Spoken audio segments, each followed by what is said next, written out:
Sometimes the loneliest souls are the ones who've convinced themselves they don't need anybody. Sometimes it takes just one gentle heart to remind us what we've been missing all along. Thomas Kane lived alone on Cold Mountain for 15 years, speaking to no one and trusting nothing but his own strength. The townsfolk called him the hermit, a man so tough he could survive winters that killed everything else. He split his own wood, hunted his own food, and built walls around his heart, thicker than the cabin logs that sheltered him. Then Sarah Mitchell came up that mountain road with her warm brown eyes and gentle hands. She was just supposed to be a maid, someone to help around the cabin. But when she looked at him like he mattered, when she spoke his name with kindness he'd forgotten existed, something broke open inside his chest. For the first time in years, this mountain of a man found himself nervous, unsure, feeling things he thought he'd buried forever. What happens when a heart that's been frozen for 15 years suddenly starts to thaw? Before we jump back in, tell us where you're tuning in from, and if this story touches you, make sure you're subscribed, because tomorrow I've saved something extra special for you. The morning mist clung to Cold Mountain like a shroud, wrapping around the towering pines and granite peaks that had stood sentinel over Thomas Kane's solitude for 15 long years. From his workshop window, he could see the winding dirt road that snaked up from the valley below, a road he'd traveled exactly once since Rebecca died, and that was only to stock up on supplies before the worst winter on record. Most folks in Pine Ridge thought Thomas Kane had simply vanished after the accident. One day he was Denver's most sought-after finish carpenter, crafting custom cabinets and furniture for the city's finest homes, and the next he was loading his pickup truck with everything that mattered and driving toward the mountains like a man possessed. The truth was simpler and more complicated than the rumors suggested. Thomas hadn't vanished. He had simply stopped believing in tomorrow. The chess set on his kitchen table told a different story than the one whispered in town. Hand-carved from mountain maple over the course of 3 winters, each piece bore the intricate detail that had once made him famous among Denver's elite. The knight's flowing mane, the castle's weathered stone texture, the queen's regal bearing. Every curve and line spoke to the artistic soul that still lived beneath his weathered exterior. He played against himself most evenings, white versus black, logic versus emotion, always ending in stalemate because both sides knew each other too well. Rebecca used to say his hands could coax beauty from anything, a compliment that once filled him with pride and now felt like salt in an old wound. Those same hands that had crafted engagement rings from raw gold and built the frame for their future home now served only to split firewood, skin deer, and maintain the fortress of logs and stone that kept the world at bay. The call from Mountain. Employment services had come on a Tuesday morning in late September, crackling through the old landline he kept for emergencies. A woman's voice, professional but kind, explaining that they had a candidate for housekeeping and general assistance. Thomas had listened with growing irritation, ready to hang up until she mentioned his shoulder. "Mr. Kane, I understand you've been managing everything yourself, but Dr. Martinez in Pine Ridge mentioned you might benefit from some help while that rotator cuff heals properly." Damn Dr. Martinez and his big mouth. The shoulder injury from splitting green oak in the rain had been Thomas's own fault, and he'd only gone to town for treatment because infection had started setting in. One visit to stitch up the gash, and suddenly the whole county thought he was falling apart. "I don't need. The young lady I have in mind just lost her husband," the woman continued gently.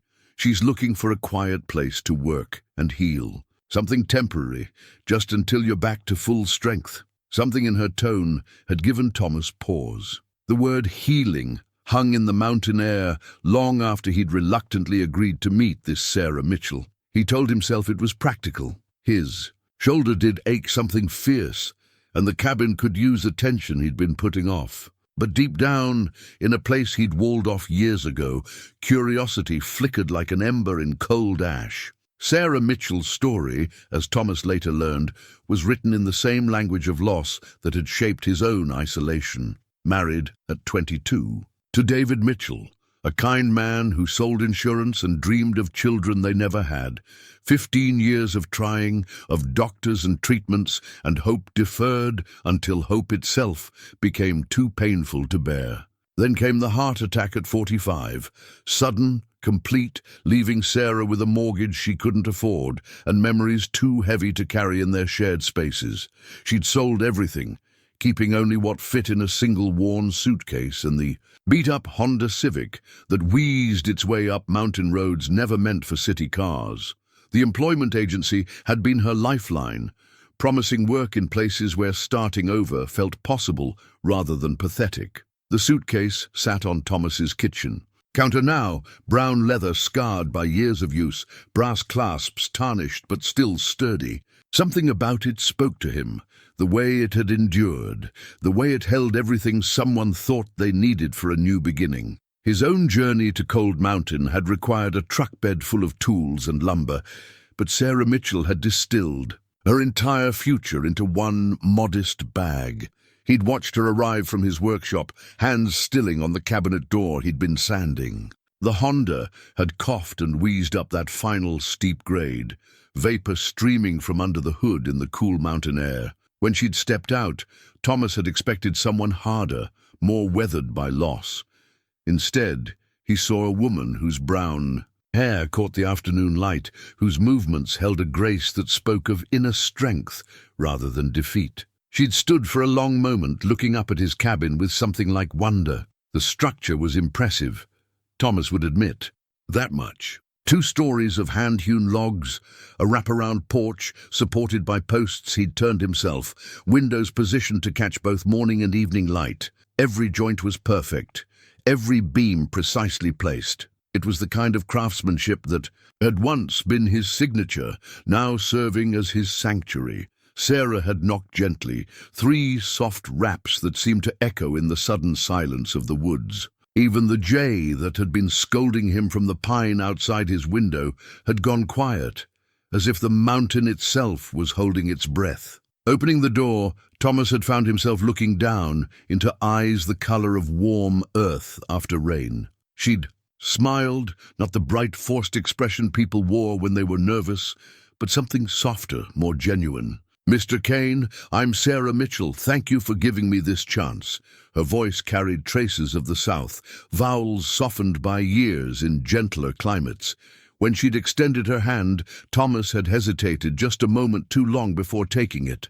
Her palm was warm against his calloused skin, her grip firm without trying to prove anything. "Just Thomas," he'd managed, stepping aside to let her enter. "You made good time from Pine Ridge." "Actually, I drove straight through from Nebraska." 22 hours on the road gives you plenty of time to think. She'd moved through his front room with careful attention, taking in the heavy furniture he'd built over the years, the fieldstone fireplace, the kitchen that opened into the main living space. Her gaze had lingered on small details. The way morning light fell across the dining table, the view of the valley through the large front windows, the chess set with its game frozen mid-play. "This is beautiful work," she'd said, running her fingers along the edge of his handmade dining table. "You built all of this?" "Most of it." Thomas had found himself watching her face, looking for judgment or pity, and finding neither. "The bones of the cabin were already here when I bought the land.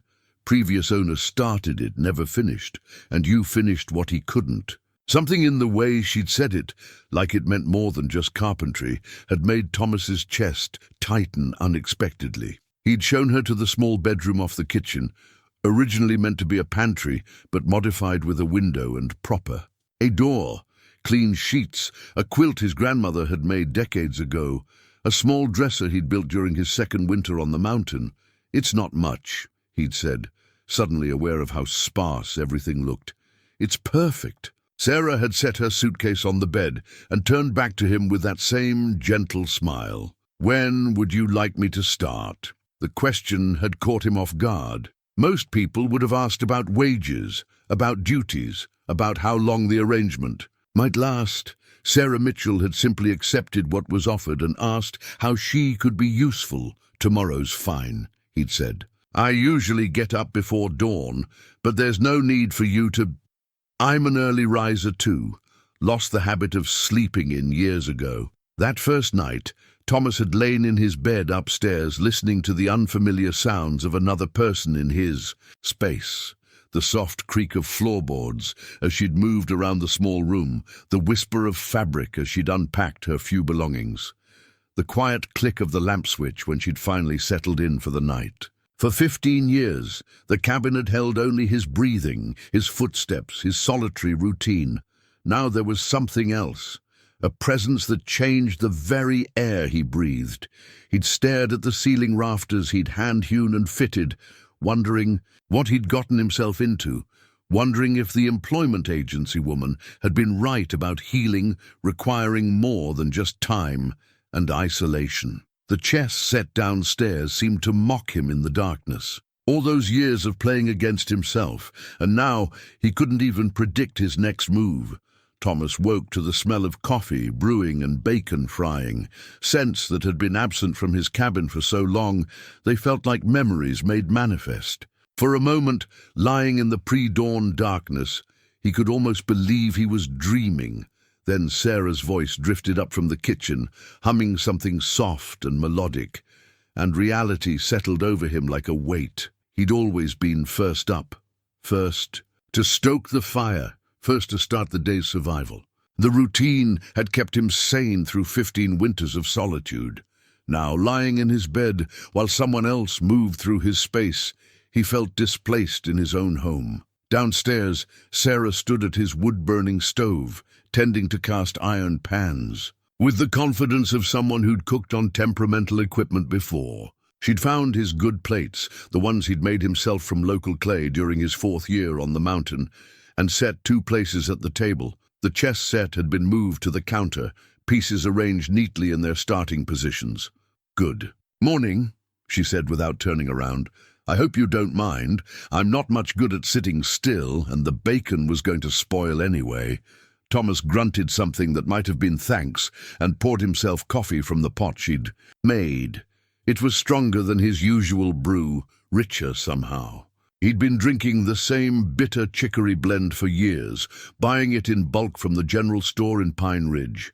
This tasted like it came from somewhere that cared about flavor. "You didn't have to."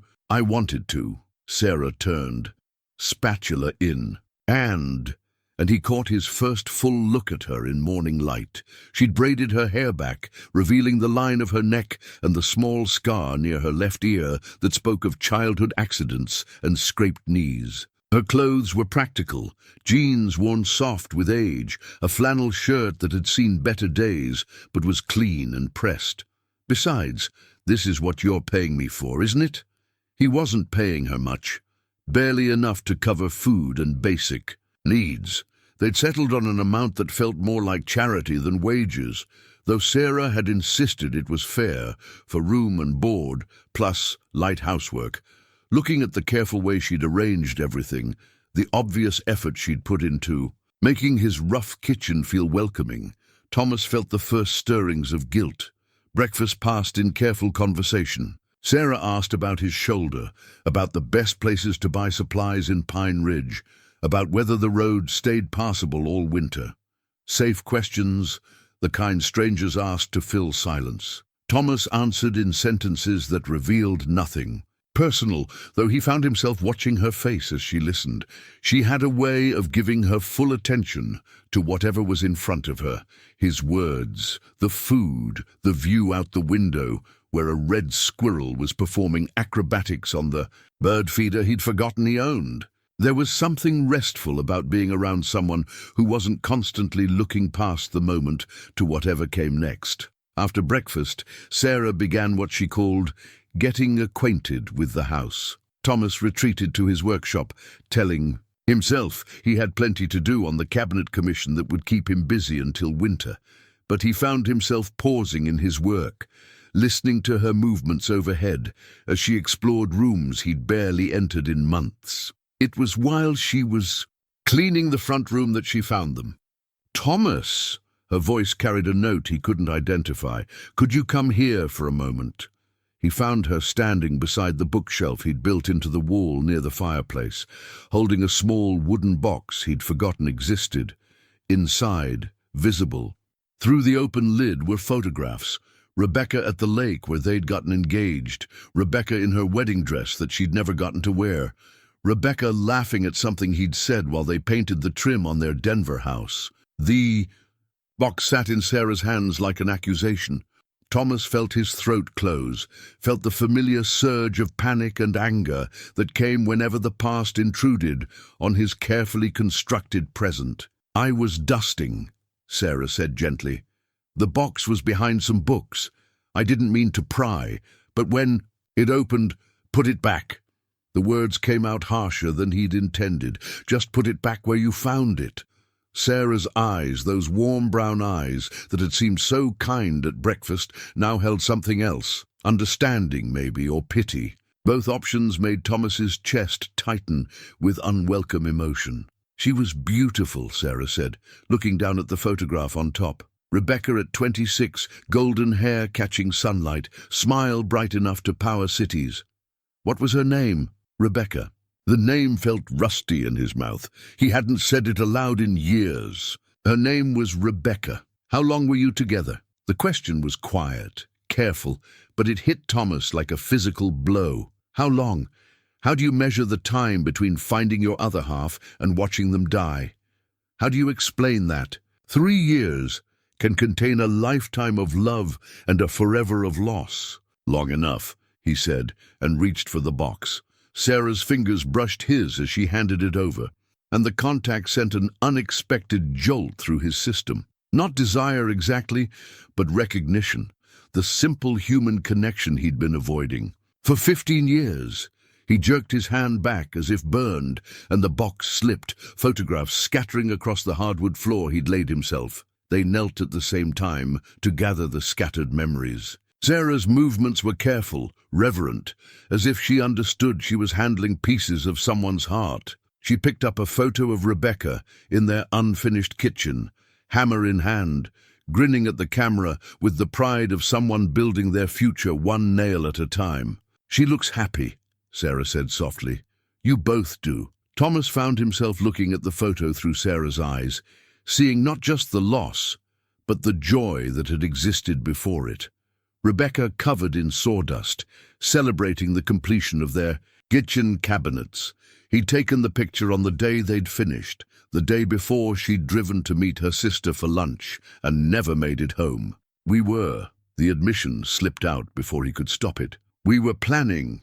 We had plans." His voice broke on the last word, and suddenly Thomas was 28 again, standing in a hospital hallway while a doctor explained about impact, angles and traumatic brain injuries, and how sometimes, despite everyone's best efforts, some things couldn't be fixed. Sarah's hand touched his shoulder, just briefly, just enough to ground him in the present moment. "I'm sorry," she said.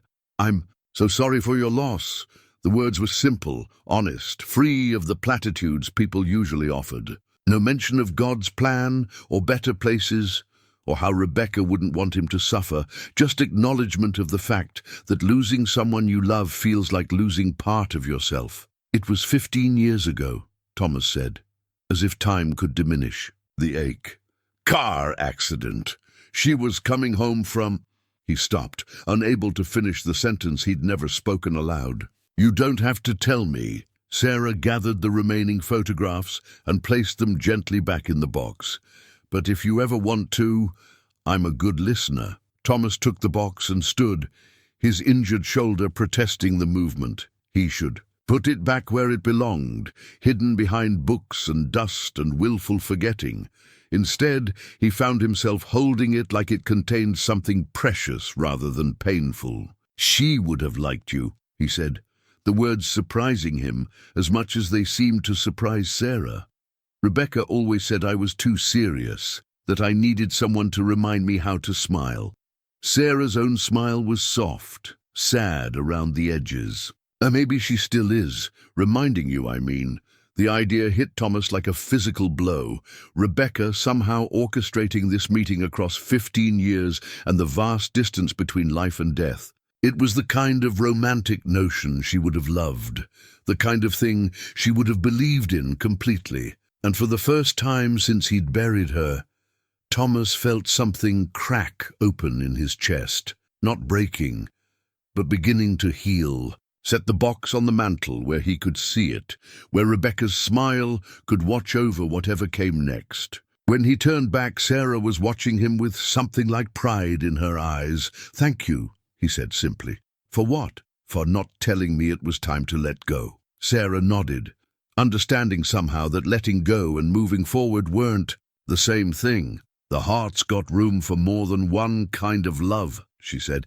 "Keeping her memory doesn't mean closing the door on everything else." Thomas looked at this woman who'd appeared in his life like an answer to a prayer he'd been too afraid to voice, and felt the first stirrings of something he'd thought was buried forever. The morning after the photograph incident, Thomas found Sarah on his front porch at sunrise, struggling with his grandfather's splitting axe. The tool was nearly as tall as she was, its head heavy with decades of use and the weight of family history. She'd managed to position a log on the chopping block, but her stance was all wrong. Feet too close together, grip too tight, shoulders tensed for disaster. "You're going to hurt yourself," Thomas said, stepping down from the porch. Sarah looked up, hair escaping from her ponytail, cheeks flushed with effort and frustration. "I thought I could help with the firewood. Back in Nebraska, David and I had a little wood-burning stove in our basement. I watched him split kindling 100 times. Watching and doing are different things." Thomas moved behind her, close enough to smell the clean scent of her shampoo mixed with morning mountain. May I?" She nodded, and he reached around her to adjust her grip on the axe handle. His arms bracketed hers, his chest nearly touching her back as he repositioned her hands. The contact sent awareness shooting through him, the warmth of her body, the way she fit against him like she belonged there. "Feet wider," he said, his voice rougher than intended. He used his boots to nudge her feet into proper position, trying to ignore the way her breath caught when his hands covered hers. "The power comes from your whole body, not just your arms. Let gravity help." He guided her through the motion, up, pause, down with controlled force. The axe bit into the wood with a satisfying thunk, splitting the log cleanly in two. Sarah made a small sound of triumph that did unexpected things to Thomas's equilibrium. "Like that?" she asked, turning her head to look at him. They were close enough that he could count the gold flecks in her brown eyes, close enough that he could see the small freckle just beside her left nostril. Just like that. He stepped back quickly, putting distance between them before he did. "Something foolish. Try it on your own now." Sarah's next swing was still awkward, but the log split. Her face lit up with pleasure that seemed entirely out of proportion to the achievement, and Thomas felt something warm unfurl in his chest.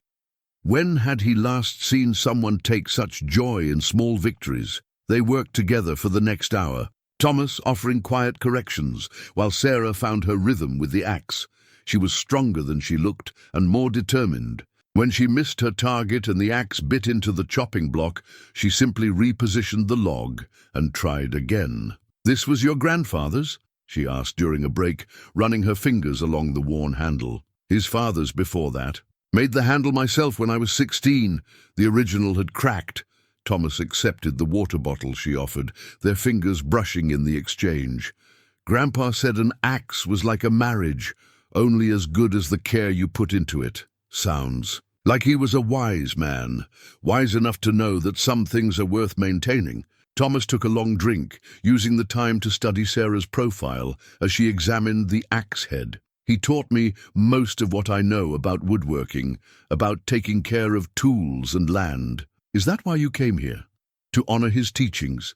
The question was asked without guile, but it cut deeper than Sarah probably intended. Thomas had told himself many things about his retreat to Cold Mountain, that he needed solitude, that he preferred independence, that the mountain air was good for his health. The truth was simpler and more complicated. He'd come here to disappear. I came here to forget, he said, surprising himself with the honesty. Didn't work out the way I planned.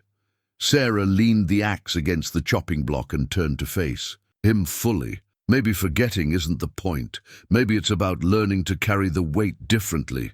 Her words hung in the morning air between them, profound in their simplicity. Thomas had spent 15 years trying to bury his memories, to numb himself with solitude and routine. Sarah was suggesting something else entirely, transformation rather than elimination.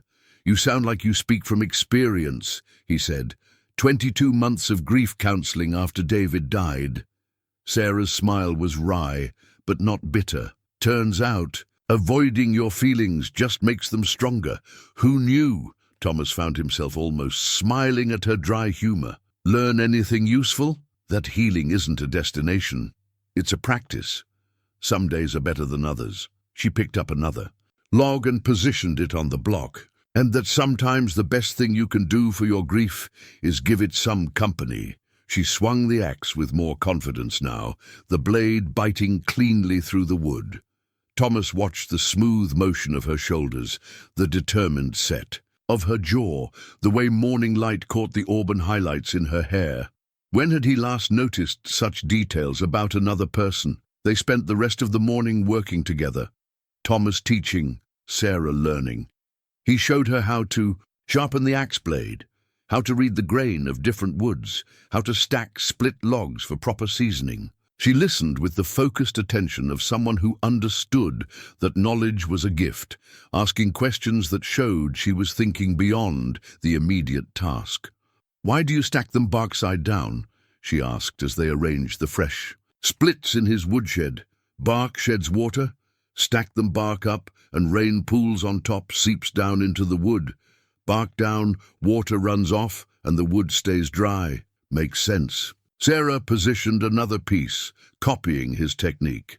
"Everything here has a purpose, doesn't it? Every detail thought through." Thomas paused in his stacking. She was right. Every aspect of his mountain life had been carefully planned for maximum efficiency and self-sufficiency. But hearing her say it made him wonder when purpose had become prison, when careful planning had become rigid isolation. 15 years of learning from mistakes, he said. Mountain doesn't forgive carelessness. Neither does grief, Sarah said, quietly. But it can teach you things if you let it. They worked in comfortable silence after that, the rhythm of shared labor creating its own form of communication. Thomas found himself stealing glances at Sarah as she learned to read the wood grain, as she adapted her technique to different log sizes, as she unconsciously hummed while she worked. The humming stopped him cold.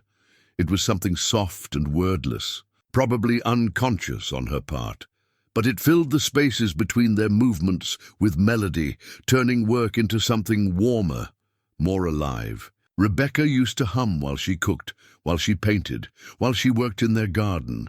The memory should have been painful, but somehow, with Sarah's voice weaving through the mountain air, it felt like blessing instead of burden. When they finished stacking the wood, Sarah stood back to admire their work with obvious satisfaction. Her clothes were streaked with bark and sawdust.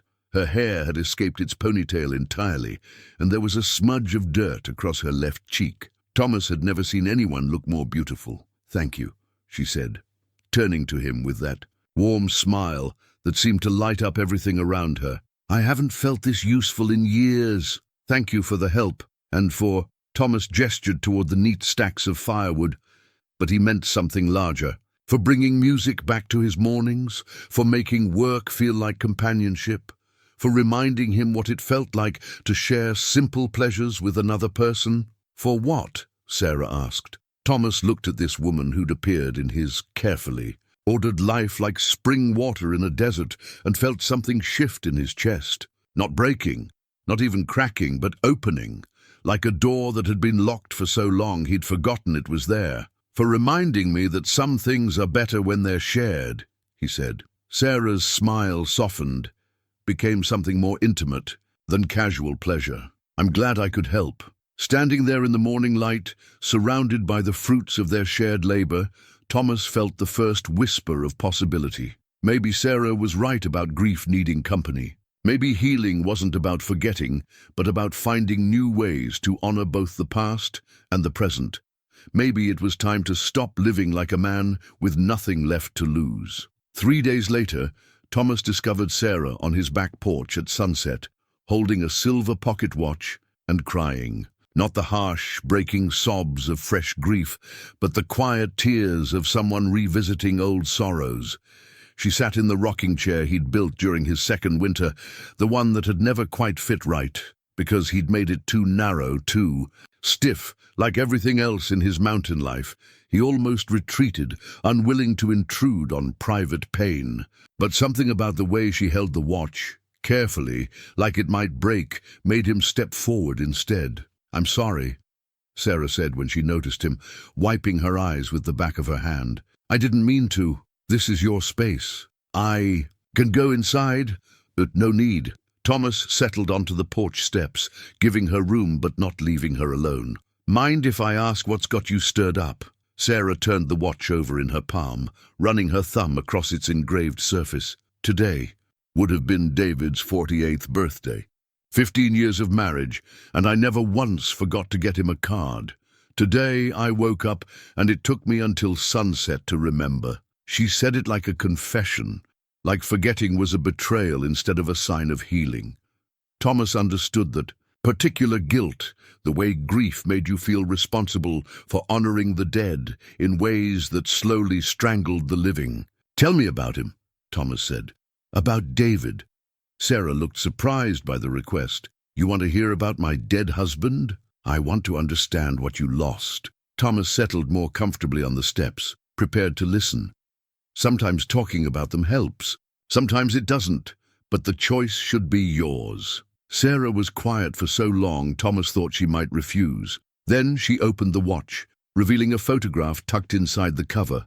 A man with kind eyes and thinning brown hair, smiling at the camera with the easy confidence of someone who'd never expected life to blindside him. "David was steady," she said finally, "the kind of man who never forgot anniversaries or left dishes in the sink overnight. He sold insurance, which sounds boring, but he was good at it because he genuinely cared about protecting people. He'd spend hours with elderly clients, making sure they understood their policies, that their families would be taken care of."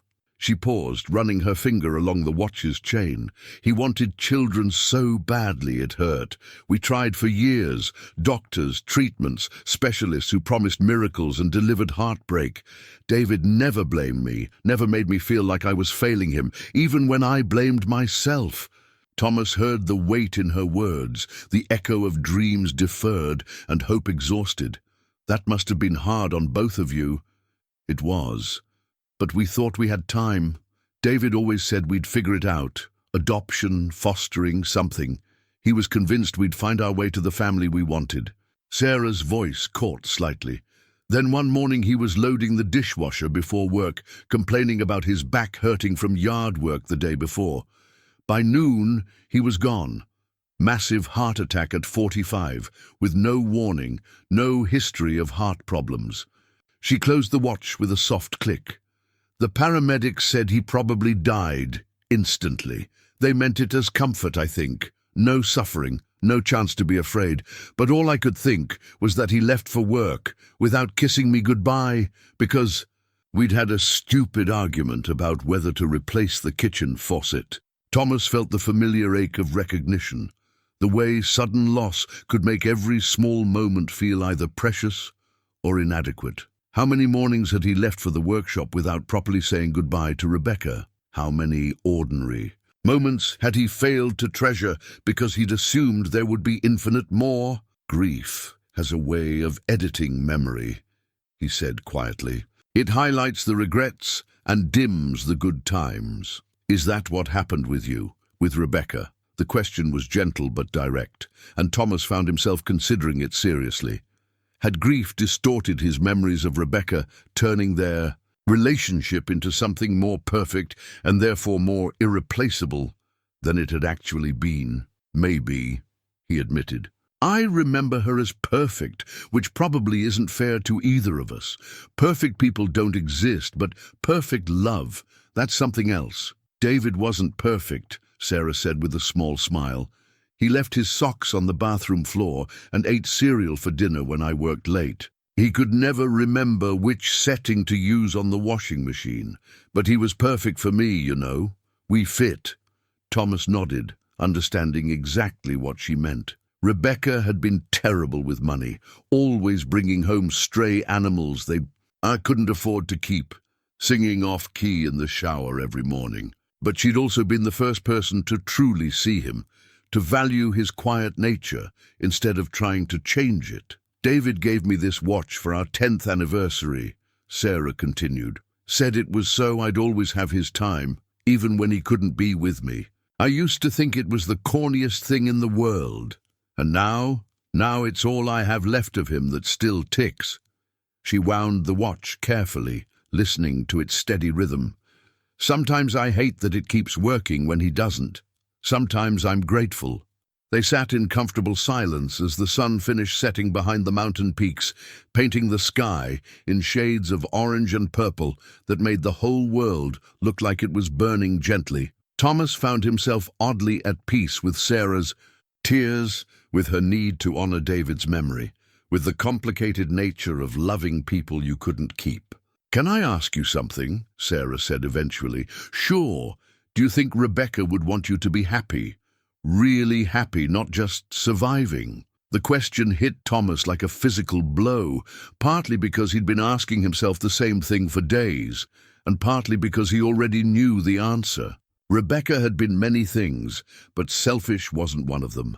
She'd wanted his happiness more than her own, had been willing to sacrifice her own dreams for his success. "Yes," he said simply. "Rebecca believed in second chances, in making the most of whatever time you got. She would have hated knowing I spent 15 years hiding from life." "David would have been furious with me for wallowing," Sarah admitted. "He always said I was stronger than I gave myself credit for. But it's hard to feel strong when half of yourself is missing." Thomas looked at this woman who'd lost as much as he had, who carried her grief with grace instead of bitterness, and felt something shift in his understanding of strength. Maybe courage wasn't about being invulnerable. Maybe it was about being willing to risk vulnerability again. "You seem pretty strong to me," he said. "Takes guts to start over in a place like this." "Takes guts to let a stranger into your fortress," Sarah countered. "Especially when that fortress has kept you safe for 15 years. Their eyes met in the gathering darkness, and Thomas felt the air between them change. Suddenly they weren't just two people sharing stories about their dead spouses. They were a man and woman, recognizing something in each other, acknowledging the possibility of connection despite the risks. "Sarah," Thomas said, her name feeling strange and right on his tongue. "I know," she said softly. "I feel it too." The admission hung between them like a bridge, something they could cross or burn, depending on how much courage they could muster. Thomas thought about Rebecca's last letter, the one he'd never been able to read completely, where she'd written something about love being too precious to waste on fear. He stood up slowly, his injured shoulder protesting the movement, and extended his hand to Sarah. She looked at it for a long moment, understanding that accepting it meant accepting the possibility of caring about someone new, of risking loss again. Finally, she took his hand and let him help her to her feet. They stood close enough to touch, close enough that Thomas could see the tears still clinging to her eyelashes, close enough that he could lean down and kiss her if he had the courage. Instead, he squeezed her hand gently and said, "Thank you for telling me about David. He sounds like he was a good man. Thank you for listening," Sarah replied. "And Thomas, I think Rebecca would be proud of the man you've become, even in your grief. Especially in your grief." As they walked back into the cabin together, Thomas felt something he hadn't experienced in 15 years. The fragile, terrifying hope that maybe, just maybe, it wasn't too late to start living again. The workshop had Been Thomas's sanctuary for 15 years, the one place on Cold Mountain where he could lose himself completely in the rhythm of creation. Hand tools hung in precise order on walls he'd built himself, each one cleaned and oiled and returned to its exact place after use. The smell of wood shavings and linseed oil had become his meditation, his escape from thoughts that cut too deep. So when he found Sarah standing in the doorway on a crisp October morning, running her fingers along the frame of his unfinished rocking chair, he felt simultaneously invaded and oddly pleased. No one had been in his workshop since Rebecca's death. Even Dr. Martinez, on his one visit to check Thomas's shoulder, had been firmly directed to the kitchen table for the examination. "I'm sorry," Sarah said when she noticed him. "I heard the sound of your plane and followed the noise. I hope you don't mind." Thomas set down the hand plane he'd been using to smooth a cabinet door and studied her face. She looked genuinely concerned about intruding, but her eyes held something else, wonder maybe, or recognition. She was seeing his work the way Rebecca used to, with appreciation for both the skill and the soul that went into each piece. "It's fine," he said, and was surprised to find he meant it. "Just finishing up a commission before winter sets in." Sarah moved deeper into the workshop, her gaze taking in the half-completed cabinet, the racks of seasoning lumber, the delicate scrollwork on a table leg that waited for final assembly. But her attention kept returning to the rocking chair that sat in the corner like an accusation, beautiful and abandoned. "This is incredible work," she said, running her hand along the chair's curved arm. "The detail in this carving, it's like sculpture." Thomas followed her gaze to the chair he'd started 16 years ago, back when the future had seemed full of possibilities instead of endings. He'd designed it specifically for Rebecca, proportioned to her smaller frame, carved with the climbing roses that had been her favorite flower. The seat was shaped and sanded, the rockers fitted and balanced, but the final assembly remained undone. "It was going to be a surprise," he said, the words coming out rusty with disuse. "Rebecca's birthday present. I was planning to finish it while she was visiting her sister that weekend." Sarah's hand stilled on the wood. "The weekend Yeah." Thomas picked up a piece of sandpaper and began working it along the cabinet door, needing something to do with his hands. "After the funeral, I couldn't stand to look at it. Couldn't finish it, couldn't throw it away, so it just sits there, reminding me of all the things I never got to give her. Have you thought about completing it?" The question was asked quietly without judgment, but it hit Thomas like a physical blow. Complete it? For whom? Rebecca was gone, and he had no use for a rocking chair designed for someone who would never sit in it. "No point," he said. "It was made for her. Without Rebecca, it's just wood." Sarah was quiet for a long moment, her fingers tracing the carved roses with obvious appreciation for the craftsmanship. When she finally spoke, her voice was gentle but firm. "I think it's more than wood. I think it's love given form, a dream made tangible. Those things don't stop mattering just because circumstances change." Thomas looked up from his sanding. "What are you suggesting?" "I'm suggesting that maybe the chair isn't about Rebecca anymore. Maybe it's about you, about honoring the love you shared by completing something beautiful," she inspired.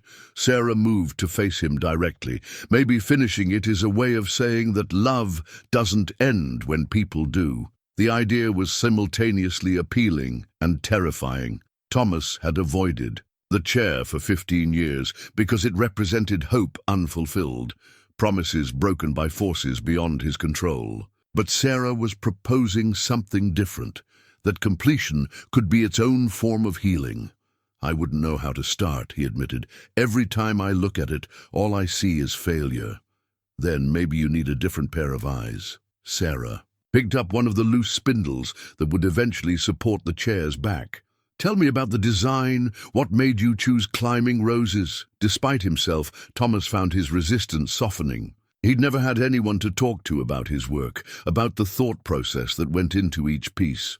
Rebecca had appreciated the results, but she'd never understood the journey from concept to completion. "Rebecca had a garden back in Denver," he said, setting down his sandpaper. She grew these incredible climbing roses, pink and cream-colored, with the most amazing scent. She'd sit on the back porch in the evenings, reading while they bloomed. Around her, when I designed the chair, I wanted to capture that feeling of being surrounded by beauty she'd created. Sarah nodded, running her thumb along the partially carved petals. You can see it in the work, the way the roses seem to climb. Up the spindles, how they frame where her head would rest. It's like you were building her a garden she could carry with her. Thomas felt something loosen in his chest. Sarah understood what he'd been trying to create, saw the intention behind every curve and line. More than that, she seemed to appreciate the love that had guided his hands through hundreds of hours of careful carving. The joinery is what's been stopping me, he admitted.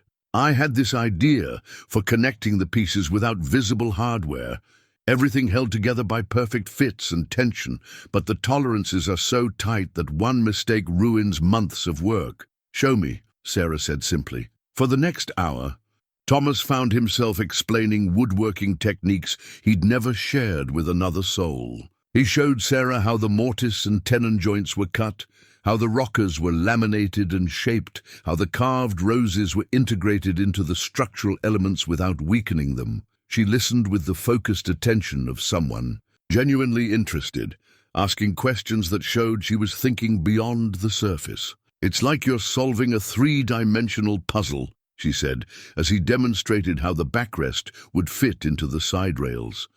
Every piece has to be perfect for the whole thing to work. That's exactly what it is. Thomas felt a flush of pleasure at her understanding. Most furniture hides its mistakes with glue and hardware. This design forgives nothing. Maybe that's what makes it beautiful, Sarah said. The fact that it demands perfection, that every piece has to be worthy of the whole. Thomas looked at the scattered components of the chair, months of work represented in shaped wood and careful joints, and for the first time in 15 years, he could see the finished piece. Not as a monument to loss, but as a testament to the kind of love that inspired excellence. I could probably finish it before winter, he said, the words surprising him. If I worked on it consistently, maybe 6 weeks. I'd love to watch, Sarah said, if you wouldn't mind the company. Thomas studied her face, looking for signs of pity or forced enthusiasm. Instead, he found genuine interest and something that looked like respect for the craft itself. The idea of sharing his workshop, of having someone witness the careful process of creation, felt both foreign and appealing. It might be boring, he warned. Lots of measuring and test fitting, not much to see until the very end. I don't think anything you do could be boring, Sarah said with a smile that made his pulse quicken unexpectedly. Besides, I have a feeling there's more to learn here than just woodworking. As if to prove her point, she picked up one of his hand planes and held it properly, testing its weight and balance. David was handy with basic repairs, but nothing like this. This is artistry. Thomas felt an unexpected surge of pride at her words, followed immediately by guilt. Was he being disloyal to Rebecca's memory by enjoying Sarah's appreciation? Or was Sarah right about love taking new forms, about honoring the past by embracing the present? Your husband was a good man, Thomas said carefully, but he was lucky to have someone who saw the beauty in what he could create. I think we were both lucky, Sarah said softly, to have love that inspired us to be better than we thought we could be. The words hung in the workshop air, weighted with meaning that went beyond their conversation about craftsmanship. Thomas felt the truth of them settle into his bones, the recognition that the best kinds of love didn't diminish you but expanded your capacity for creation, for growth, for becoming more than you'd imagined possible. Rebecca used to say that, he said quietly, that love should make you reach higher, try harder. I haven't felt that way about anything in 15 years. And now? Sarah asked, her voice barely above a whisper. Thomas looked at the unfinished chair, then at Sarah standing in the golden afternoon light that slanted through his workshop windows. For the first time since Rebecca's death, he could envision completion, not just of the rocking chair, but of the life he'd put on hold. "Now I think maybe it's time to remember what that feels like," he said. Sarah's smile was like sunrise after the longest night, full of warmth and possibility. "Then let's build something beautiful together," she said, and Thomas knew she wasn't talking only about the chair.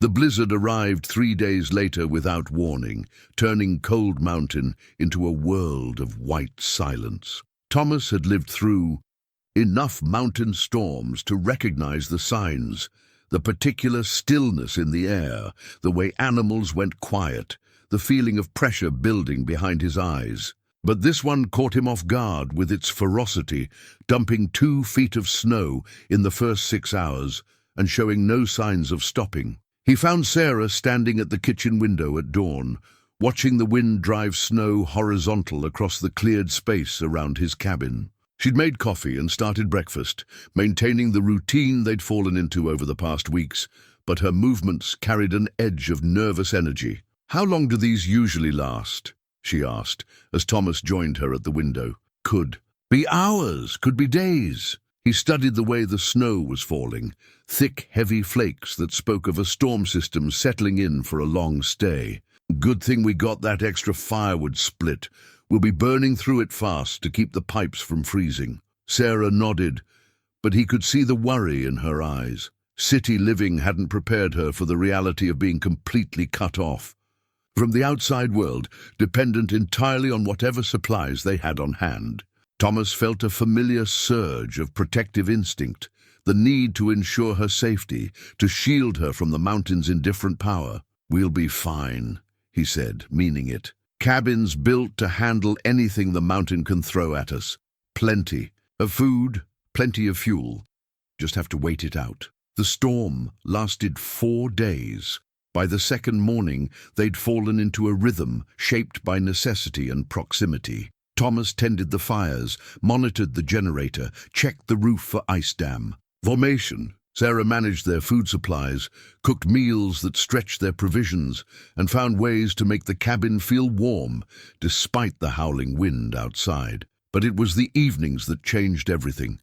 With no electricity, except what the generator provided for essentials, they found themselves drawn to the main room after dinner, sitting by the fire while the storm raged outside. Sarah had discovered his collection of books, classics he'd accumulated over the years but rarely opened, and began reading aloud while Thomas worked on smaller projects by lamplight. Her voice transformed everything. Pride and Prejudice became a conversation about the nature of first impressions and second chances. Thoreau's reflections on solitude took on new meaning when shared with someone who understood both its gifts and its limitations. Even the poetry collection Rebecca had given him years ago, dusty and untouched since her death, came alive when Sarah read it by firelight. "Listen to this," Sarah said on the third night, reading from a worn volume of Robert Frost. "The woods are lovely, dark and deep, but I have promises to keep and miles to go before I sleep." She looked up from the book, her face illuminated by the dancing flames. "Do you think he's talking about death, or just about the work that remains to be done?" Thomas considered the question while he carved delicate leaves into a cabinet door. Pull. Sarah had a way of asking things that made him think beyond surface meanings, that invited deeper conversation. "Maybe both," he said. "Maybe the promise isn't about dying or living, but about making the most of whatever time you have." "What promises do you think you still need to keep?" Sarah asked quietly. The question hit Thomas unexpectedly. For 15 years, he'd thought his only promise was to Rebecca's memory, to honor her by preserving their love in amber, untouched and unchanging. But sitting here with Sarah, listening to her voice weave magic out of written words, he wondered if he'd misunderstood what Rebecca would have wanted from him. "I promised her I'd always take care of myself," he said slowly. "I don't think hiding on a mountain for 15 years is what she had in mind." Sarah set the book aside and moved closer to the fire, close enough that Thomas could see the way the light caught the auburn highlights in her hair. "What do you think she would want for you now?" Thomas thought about Rebecca's laugh, her irrepressible optimism, her fierce belief that life was meant to be lived fully. She'd never been content with half measures or safe choices. Even their relationship had been a leap of faith. Two people from different worlds who'd chosen to build something together despite the risks. "She'd want me to be happy," he admitted. "Really happy, not just surviving. She'd probably be furious that I've wasted so much time." "I don't think any time spent grieving someone you loved is wasted," Sarah said gently. "But maybe there's a difference between honoring someone's memory and being imprisoned by it." That night they talked until the fire burned low and the storm seemed to quiet outside. Sarah shared stories about her marriage to David, not just the sanitized memories she'd offered before, but the real, complicated truth of loving someone deeply enough to forgive their flaws. Thomas found himself reciprocating, telling her about Rebecca's terrible cooking and her habit of leaving art supplies scattered throughout their house, about fights they'd had and dreams they'd shared. "She sounds like she was quite a woman," Sarah said as they prepared to bank the fire for the night.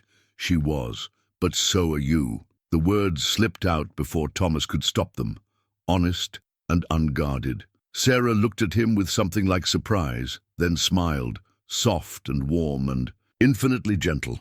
"Thank you for that." They stood in the dying firelight, close enough to touch, awareness crackling between them like static electricity. Thomas felt the pull of attraction, the desire to close the distance between them, to find out if Sarah's lips were as soft as they looked. But underneath the physical longing was something deeper, the recognition that this woman had become essential to his happiness in ways that both thrilled and terrified him. "Sarah," he said, her name a question and a prayer. "I know," she whispered.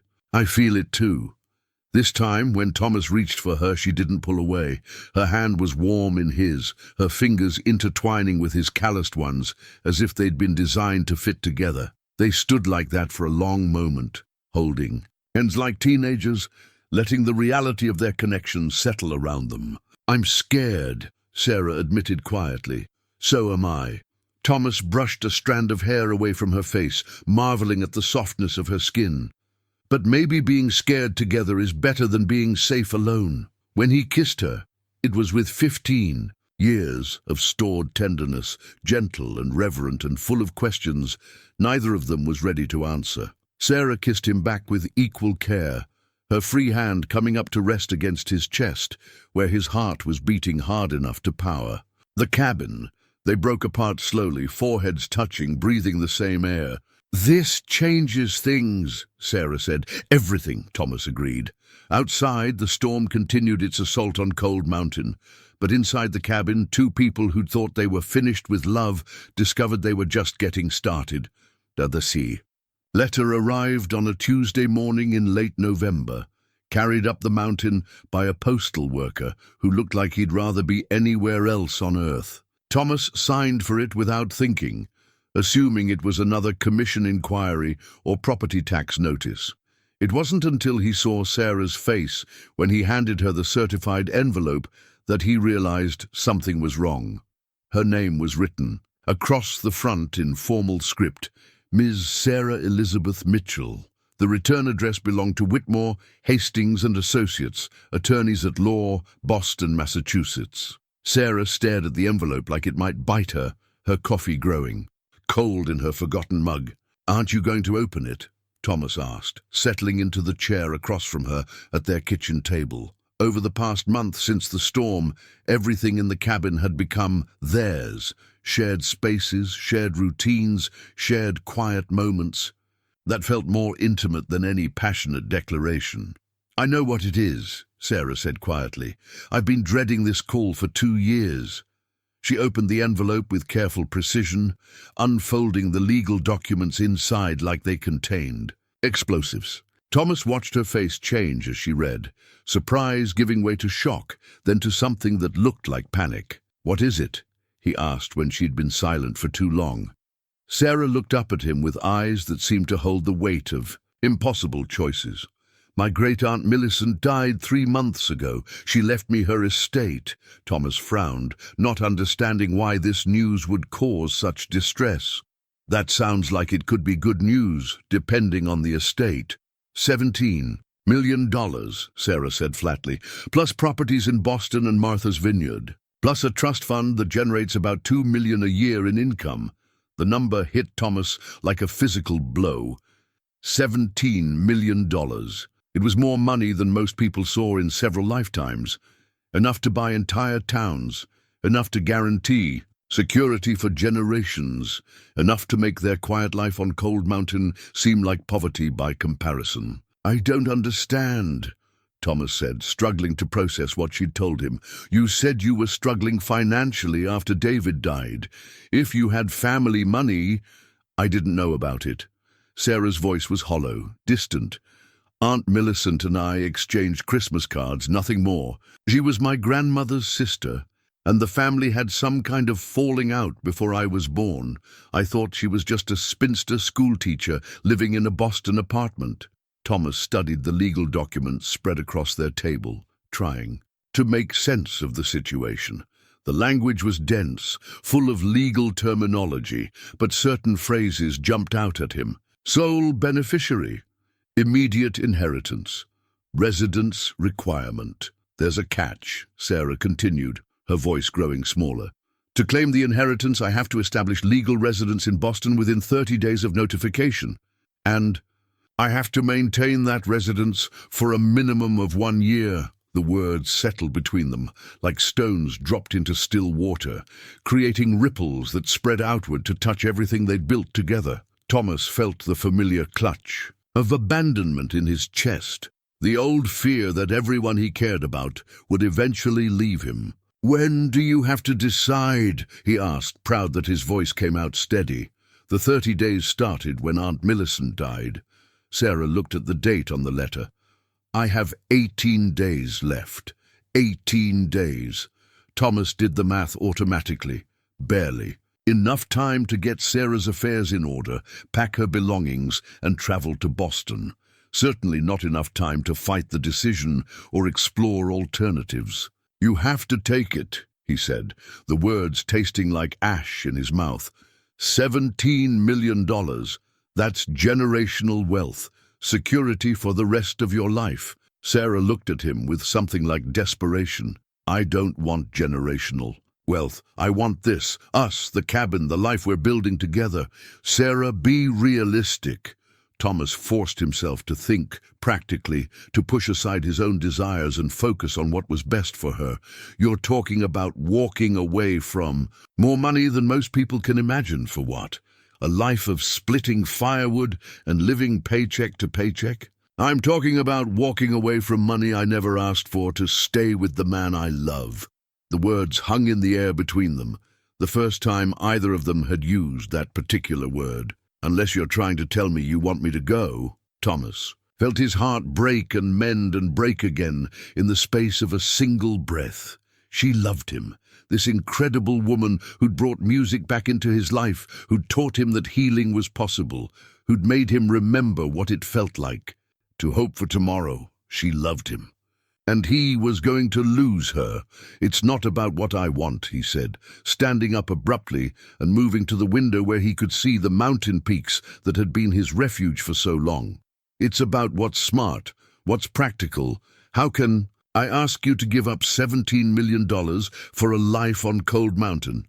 You're not asking.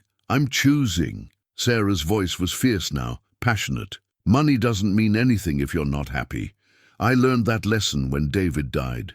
We had savings, insurance, retirement plans, and none of it mattered when he was gone. Thomas turned to look at her, this woman who'd become essential to his happiness, and felt the familiar weight of loss pressing down on his chest. What happens when you get tired of this life? When winter gets too hard or isolation gets too lonely? What happens when you realize you gave up security for a man who can't even promise you tomorrow?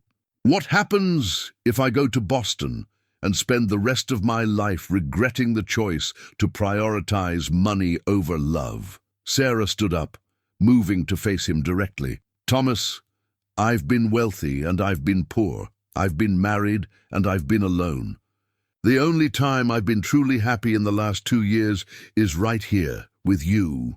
Thomas wanted to believe her, wanted to trust that love could triumph over practical considerations, but 15 years of loss had taught him that happiness was fragile, that circumstances could change in an instant, that the people you loved most could be taken away without warning. "You should go," he said quietly. "Take the inheritance, start fresh in Boston, find someone who can give you the life you deserve." Sarah stared at him like he'd slapped her. "Is that really what you want?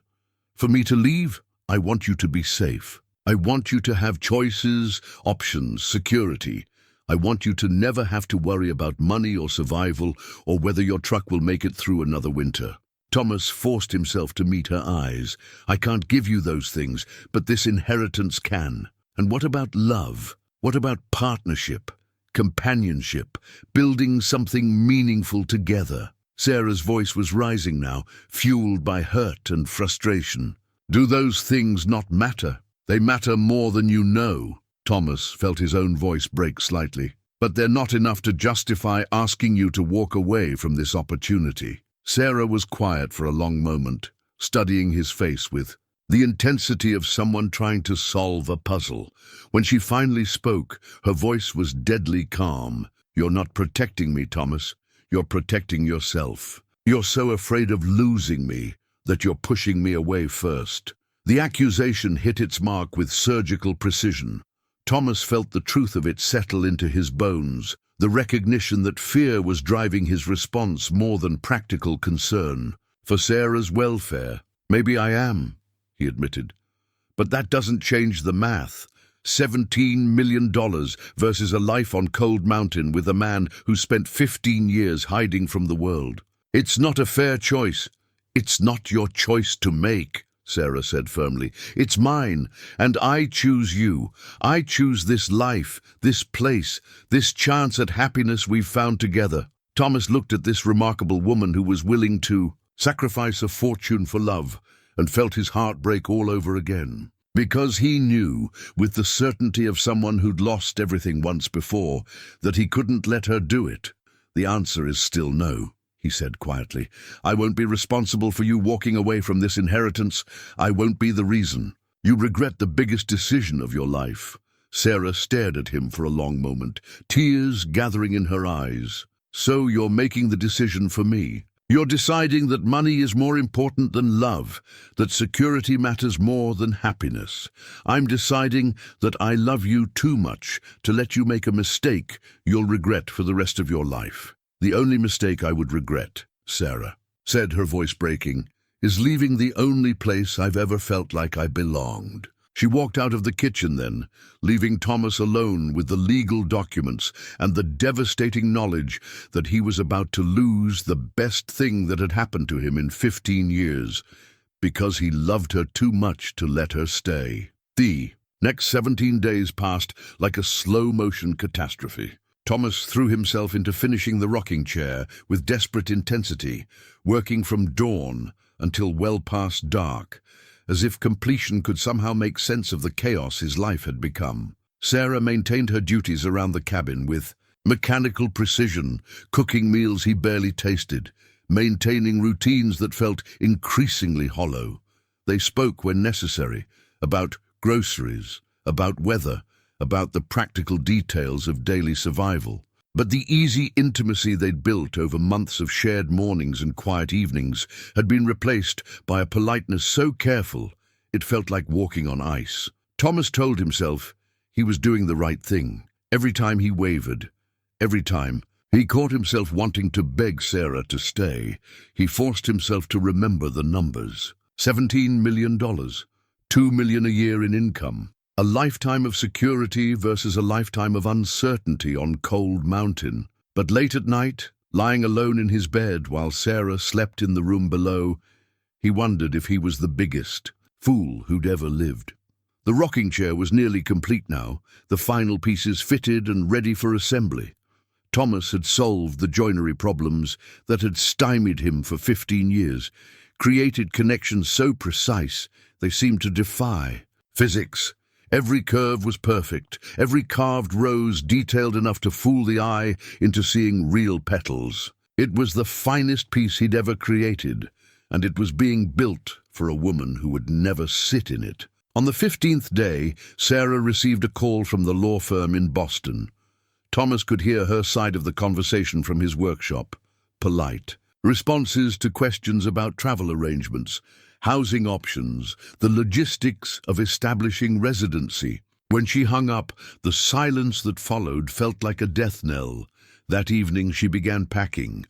Thomas watched from the kitchen window as she carried her worn suitcase from the bedroom to the front porch, the same suitcase that had held all her worldly possessions when she'd first arrived.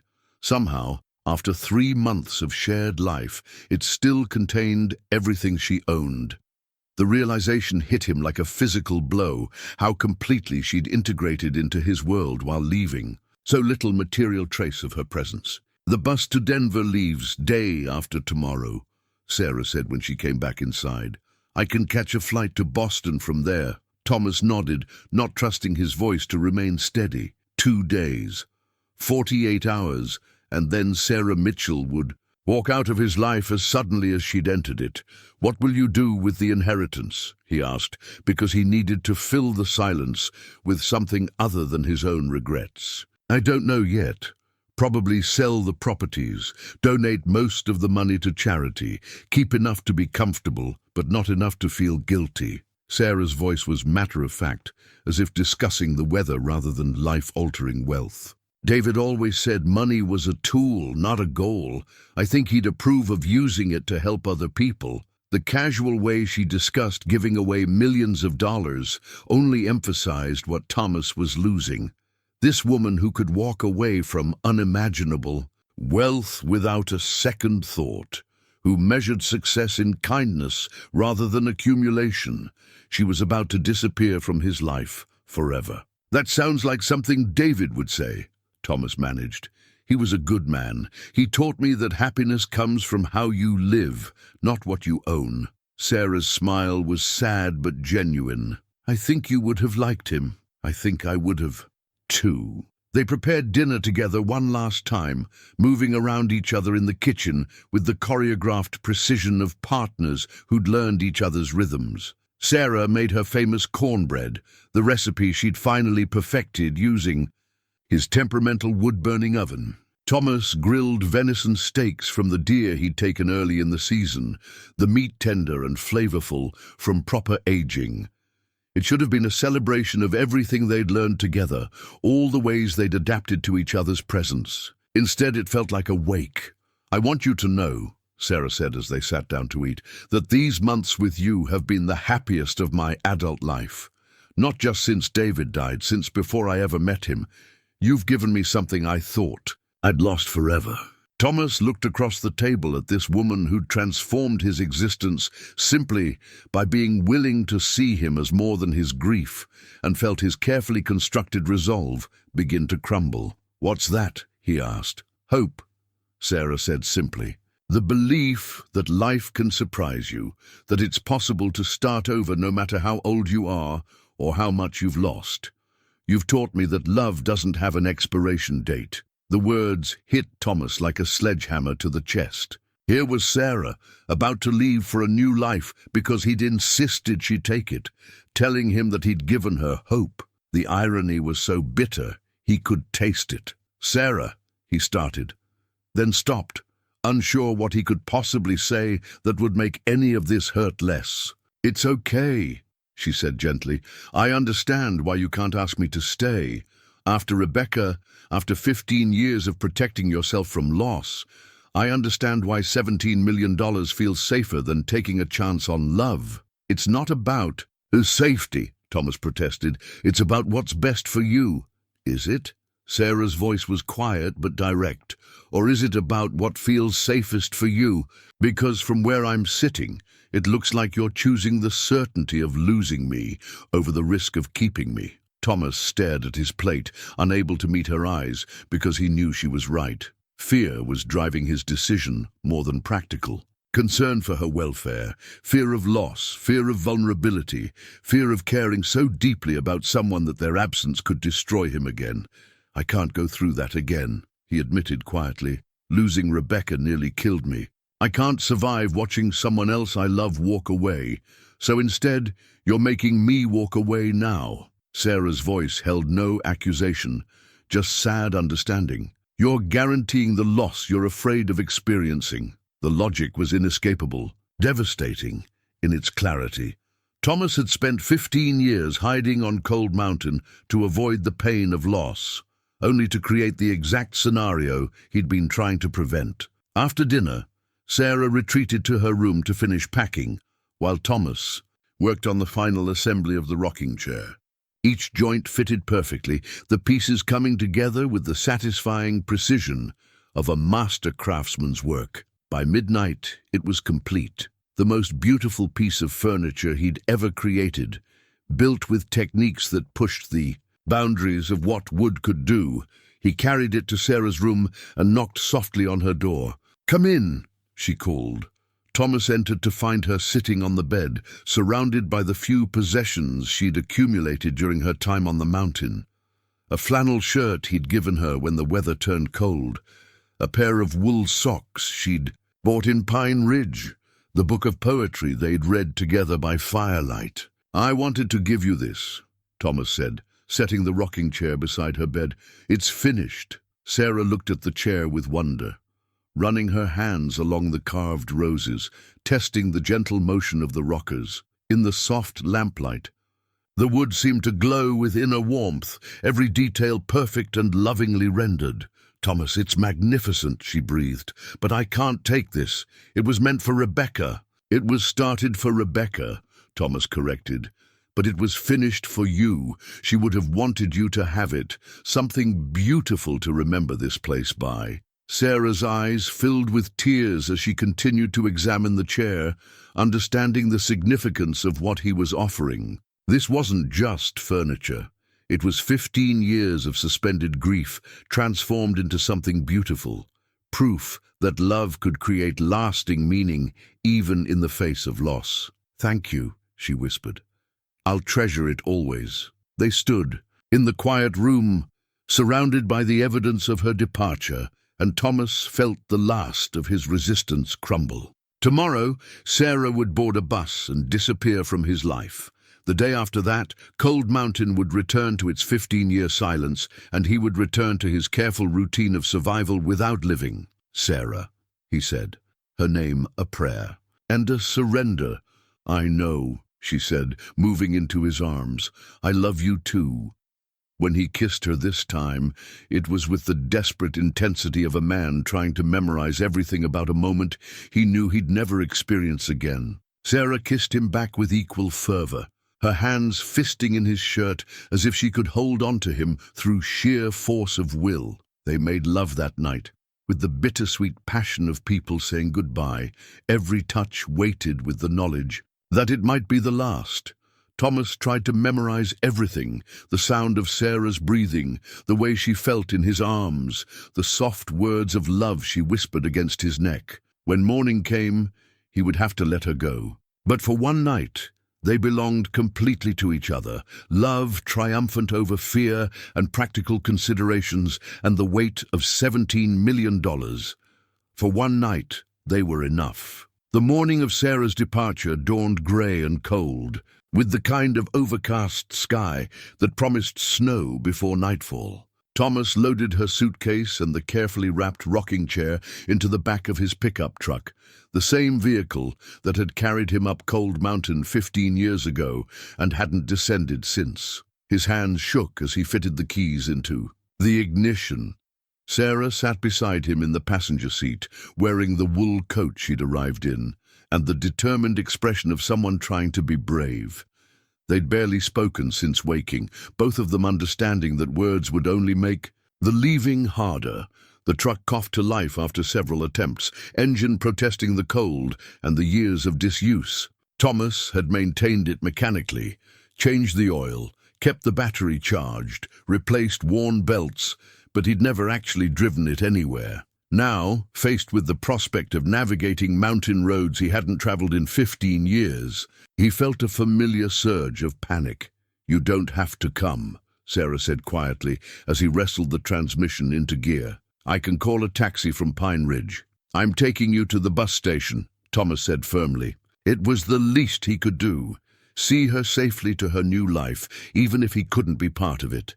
The drive down Cold Mountain was a study in barely controlled terror. The dirt road that led from his cabin to the county highway was rutted and narrow, made treacherous by patches of ice that had formed during the previous night's freeze. Thomas drove with white-knuckled concentration, hyper-aware of Sarah's presence beside him and the precious cargo in the truck bed. Every mile that passed felt like a small death. These were roads he'd traveled with Rebecca, landscapes that held 15 years of memories. The creek where he'd learned to fly fish, the meadow where he'd cut hay for the first cabin he'd built, the overlook where you could see 3 states. On a clear day, all of it rushing past the truck windows like scenes from someone else's life. "Pull over," Sarah said suddenly when they were halfway to town. Thomas looked at her in alarm.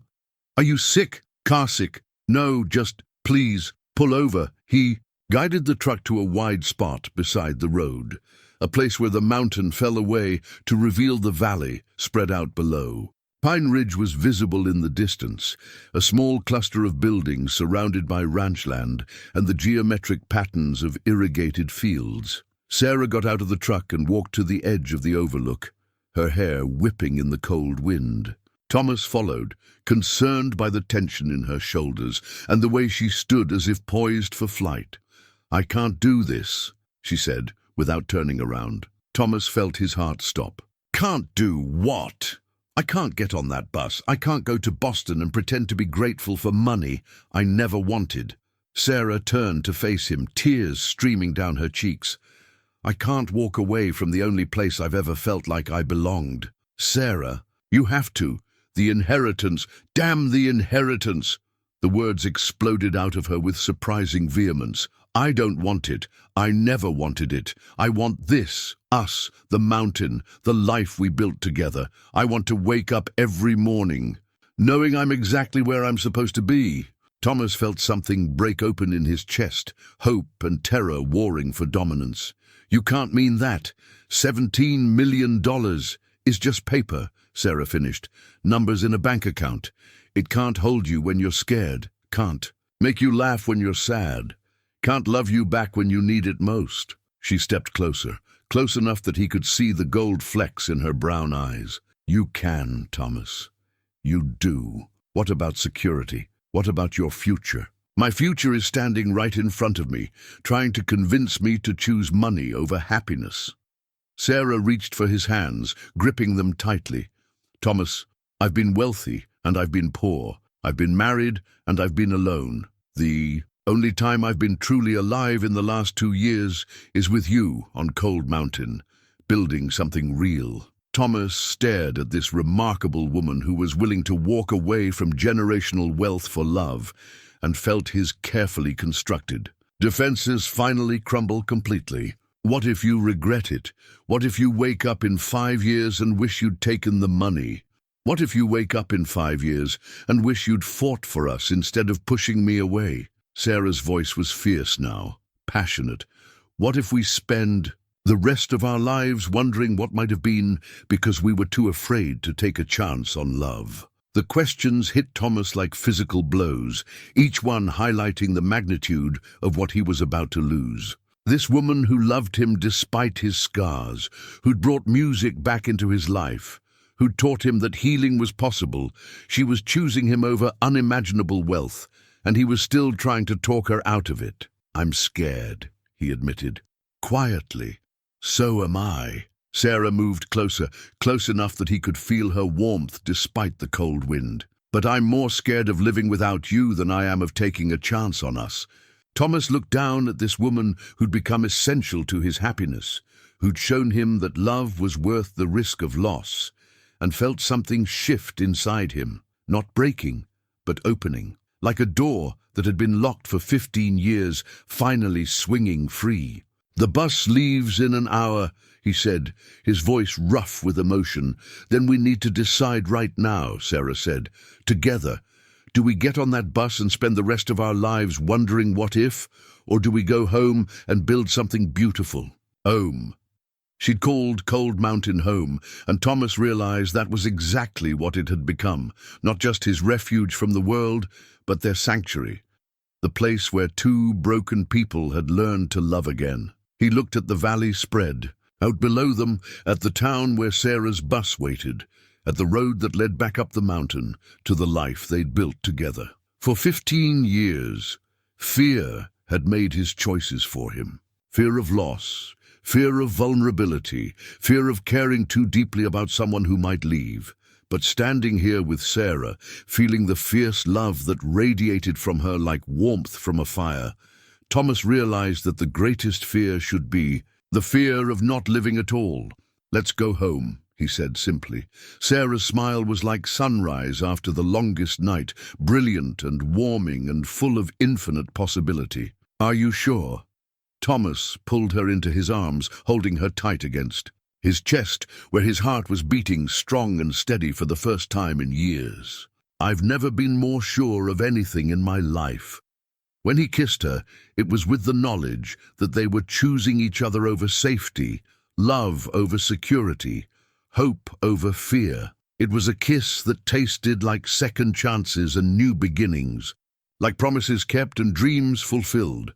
Behind them, the truck waited to carry them back up Cold Mountain, back to the life they'd chosen together, over all the practical reasons why they shouldn't. They drove back up Cold Mountain in jubilant silence, hands clasped across the truck's bench seat, the weight of their decision settling around them like a warm blanket. The grey sky that had seemed ominous during their descent now felt pregnant with possibility. Even the rutted dirt road seemed less treacherous, as if the mountain itself approved of their choice. But as they pulled into the clearing around Thomas's cabin, reality began to assert itself. Sarah would miss the inheritance deadline. There would be legal consequences, financial implications, a life in Boston that would have to be declined. The lawyers would need to be contacted. Arrangements would have to be made. "I should call the law firm," Sarah said, as they unloaded her suitcase and the rocking chair. "Let them know I won't be claiming the inheritance." Thomas felt a stab of panic as the practical implications hit him. "Sarah, wait. Maybe we should think about this more. There might be options we haven't considered. Ways to claim part of the inheritance while staying here. Legal alternatives." Thomas." Sarah's voice was gentle but firm. "Are you having second thoughts?" He looked at her, standing in the afternoon light, surrounded by the life they'd built together, and felt the truth settle into his bones. "No. No second thoughts. I just want to make sure you won't regret this choice. The only thing I would regret is not making it." Sarah moved to him, placing her hands on his chest, where his heart was beating fast with nervous energy. "But there's something I need to tell you first. Something I should have mentioned about the inheritance." Thomas felt a new kind of fear creep up his spine. "What kind of something?" Sarah took a deep breath, as if steeling herself for his reaction. "The residency requirement isn't just about living in Boston. It's about being unmarried." Aunt Millicent apparently had very specific ideas about how her money should be used. "If I get married within the first year, the inheritance goes to charity instead." The words hit Thomas like a thunderbolt. Marriage. The concept hadn't even occurred to him. They'd been so focused on the simple choice of staying or leaving that they hadn't discussed the future beyond tomorrow. "So if you and I," Thomas struggled to find the words, "if we got married, I'd lose the inheritance anyway." Sarah's smile was soft but determined. "Which makes the choice a lot easier, doesn't it? I can walk away from $17 million for love, or I can walk away from $17 million for love. Either way, the money was never really mine to keep." Thomas stared at this woman who continued to amaze him with her capacity for grace under pressure, for finding silver linings in impossible situations. "You're telling me that choosing to stay here means choosing marriage?" I'm telling you that the inheritance was designed to keep me isolated and alone, just like Aunt Millicent was. Sarah's voice grew stronger, more certain. I refuse to let a dead woman's bitterness dictate how I live my life. I refuse to choose money over love, security over happiness, fear over hope. Thomas felt something click into place, a sense of rightness that went deeper than logic or practical considerations. This was why Sarah had appeared in his life when she did, not just to heal his grief, but to offer him a chance at the kind of love he'd thought was lost forever. "Sarah Mitchell," he said, dropping to one knee right there in the dirt beside his truck. "Will you marry me?" Sarah's laugh was bright and joyful, full of surprise and delight. "Thomas Kane, are you proposing to me in your driveway?" "I'm proposing to you on Cold Mountain, the place where we found each other," Thomas said, reaching into his pocket for something he'd been carrying for the past week without really understanding why. Rebecca's wedding ring, the one he'd worn on a chain around his neck for 15 years, the one he'd finally removed the night Sarah had first kissed him. "This was Rebecca's," he said, holding up the simple gold band. "She would have wanted you to have it, wanted us to build something new while honoring what came before. But if you'd rather have something that's just ours—" "It's perfect," Sarah whispered, tears streaming down her cheeks. "It's absolutely perfect." Thomas slipped the ring onto her finger, marveling at how right it looked there, how completely it seemed to belong. "Is that a yes?" "That's a yes to everything," Sarah said, pulling him to his feet and into her arms. "Yes to marriage, yes to Cold Mountain, yes to building a life together, yes to choosing love over everything else." When they kissed this time, it was with the knowledge that they were no longer just two people finding comfort in each other's company. They were partners, committed to facing whatever challenges came next as a team. The kiss tasted like promises and new beginnings, like the kind of love that could weather any storm. "When?" Thomas asked when they finally broke apart. "As soon as possible," Sarah said with the decisiveness that had first attracted him to her. "Before I lose my nerve. Before you start overthinking this, before anything else can go wrong." Thomas laughed, feeling lighter than he had in years. "Tomorrow's Friday. We could drive to Pine Ridge, get a license, and ask Pastor Williams to perform the ceremony," Sarah finished. "I met him at the general store last week. He seemed like a kind man." "He married Rebecca and me," Thomas said, then stopped, worried. He'd said the wrong thing, but Sarah's smile only grew brighter. "Then he's perfect, Rebecca's blessing on our beginning." That evening they called the law firm in Boston to formally decline the inheritance. The lawyer who took Sarah's call was professionally neutral, but Thomas could hear the disapproval in his clipped responses.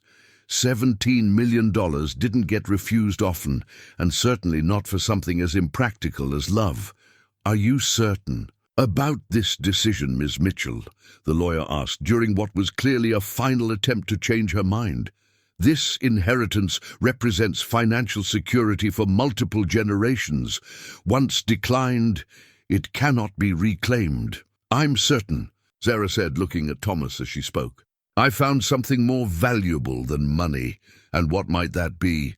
"Home," Sarah said simply, and Thomas felt his heart swell with pride and love and the absolute certainty that they were making the right choice. After the call, they sat together on the front porch in the gathering darkness, wrapped in quilts, and watching the first stars appear over Cold Mountain.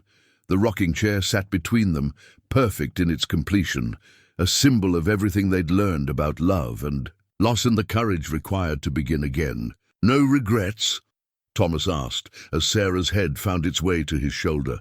"Only that it took us so long to get here," Sarah said softly. "But maybe we needed all those years of separate healing before we could find each other." Thomas thought about the 15 years he'd spent on Cold Mountain, learning to live with grief, discovering that solitude could be healing rather than just hiding. Sarah's 2 years of widowhood, her own journey through loss toward acceptance. Perhaps she was right.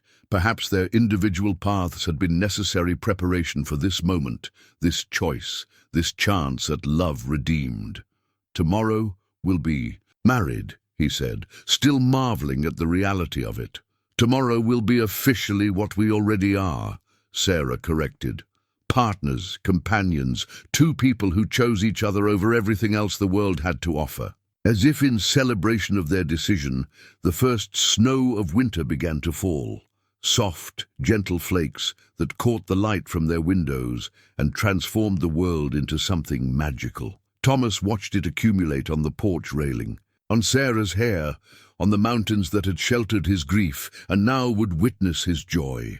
Cold Mountain would have new stories to tell, not just about a man who came there to hide from love, but about two people who found it in the most unlikely place and had the courage to choose it over safety, over security, over 17 million reasons to make a different decision. Some things, Thomas thought as he held his soon-to-be wife close, were worth more than money could ever buy.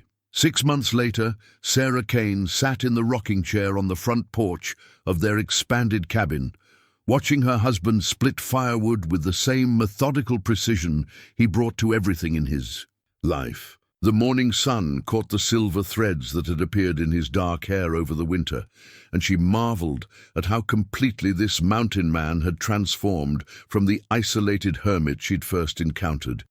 The wedding had been simple, beautiful, exactly what they'd both wanted. Pastor Williams had performed the ceremony in the small church in Pine Ridge, with Dr. Martinez and his wife serving as witnesses. Sarah had worn the blue dress she'd packed in her worn suitcase 6 months earlier, and Thomas had surprised her with a hand-carved wooden wedding band to match Rebecca's gold ring. 2 rings for 2 kinds of love, he'd explained as he'd slipped it onto her finger.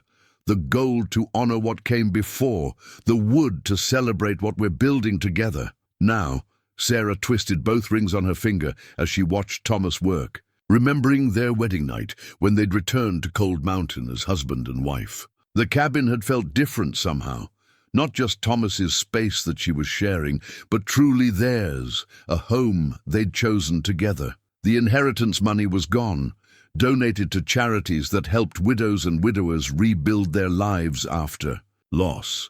Sarah had kept just enough to buy Thomas a new truck, one that actually started reliably and could navigate mountain roads in all weather. He'd protested the expense until she'd pointed out that emergencies required dependable transportation, and his safety was worth more to her than any amount of money. Besides, she'd said, what's the point of having a husband if I can't spoil him occasionally? Their life had settled into rhythms that felt both familiar and new. Thomas had taken on additional carpentry commissions, his reputation for exceptional craftsmanship spreading through word of mouth. Sarah had started a small business of her own, making quilts and preserves that she sold at the farmer's market in Pine Ridge. They worked together, played together, built their future one careful choice at a time. The cabin itself had grown to accommodate their shared life. Thomas had added a larger kitchen, a proper guest room, and a sunroom where Sarah could work on her quilts during the long winter months.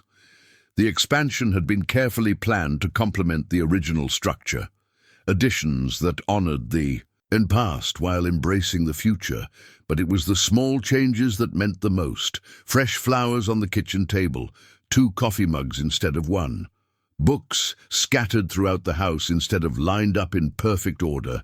The chess set had been moved to the front porch, where they played evening games while watching sunset paint the mountains in shades of gold and crimson. "Penny for your thoughts," Thomas said, settling onto the porch steps with a glass of the lemonade Sarah had made from the Meyer lemons Dr. Martinez brought back from his winter vacation in Arizona. "Just thinking about how much has changed," Sarah said, gesturing toward the valley below where spring was transforming the landscape from winter brown to fresh green.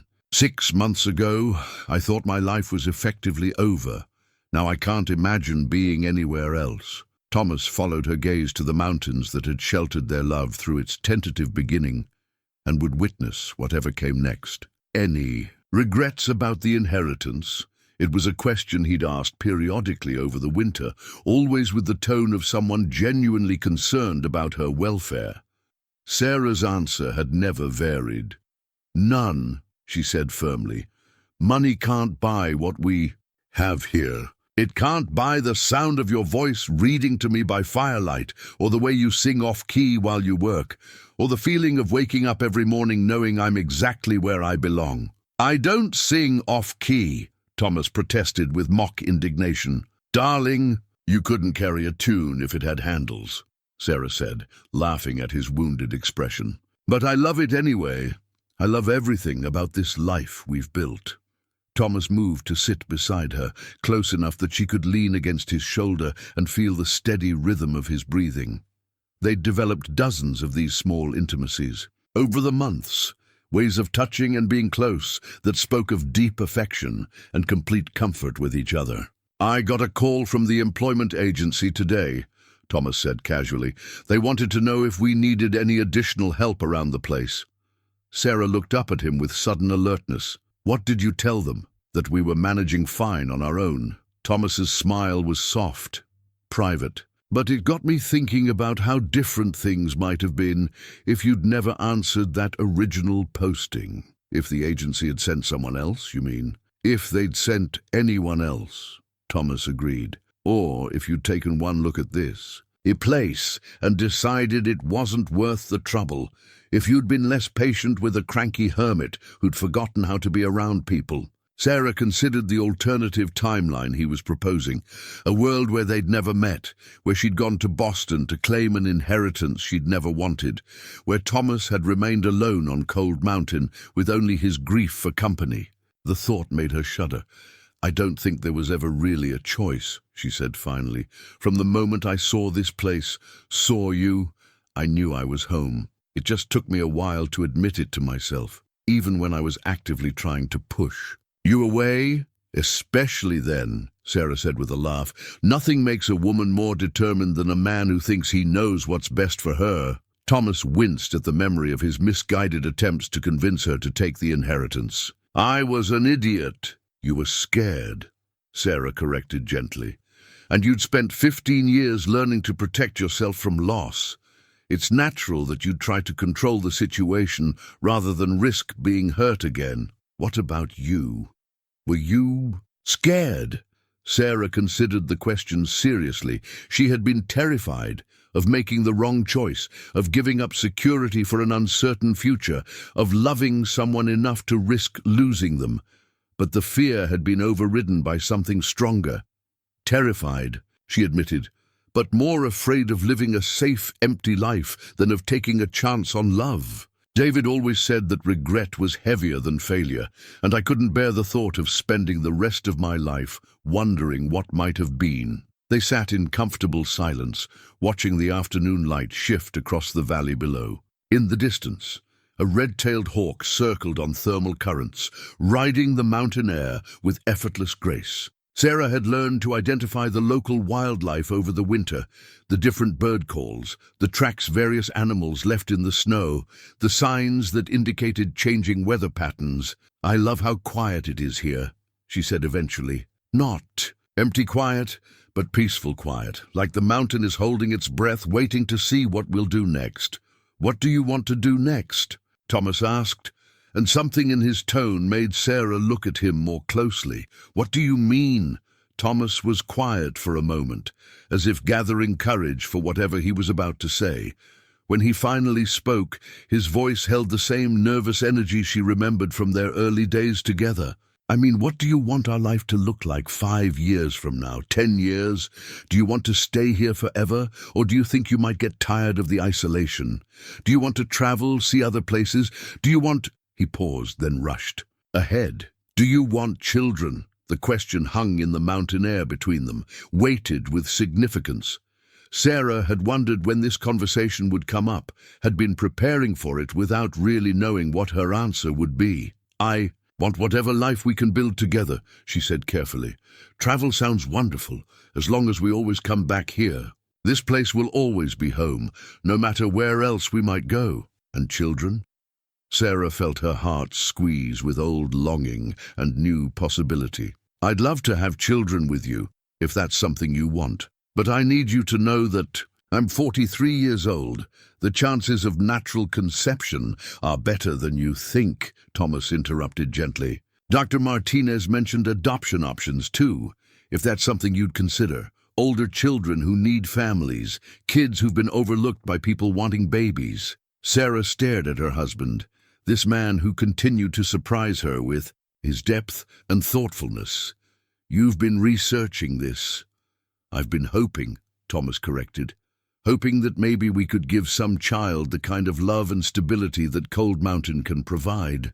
Hoping that maybe the next chapter of our story could include expanding our family.